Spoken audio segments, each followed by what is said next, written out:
ಮೋಸದ ನರಿ. ಒಂದು ಸಮಯದಲ್ಲಿ ದಟ್ಟ ಅರಣ್ಯದಲ್ಲಿ ಒಬ್ಬ ಚತುರ ನರಿ ವಾಸಿಸುತ್ತಿತ್ತು.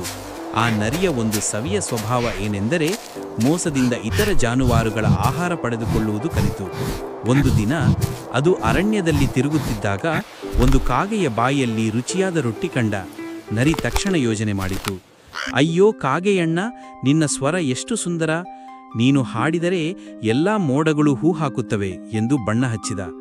ಕಾಗೆ ಮೋಸಕ್ಕೆ ಬಿದ್ದು ಗಾನ ಮಾಡಲು ಬಾಯಿ ತೆರೆಯುತ್ತಲೇ ರೊಟ್ಟಿ ನೆಲಕ್ಕೆ ಬಿತ್ತು.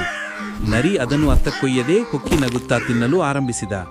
ಕಾಗೆಗೆ ಆಗ ತಿಳಿಯಿತು ನರಿ ಮೋಸ ಮಾಡಿದ ಅಂತ. ಆ ದಿನದಿಂದ ಕಾಗೆ ಯಾವುದೇ ಪ್ರಶಂಸೆಗೆ ಮೋಸಕ್ಕೆ ಬೀಳದೆ ಜಾಗರೂಕ ಆದನು.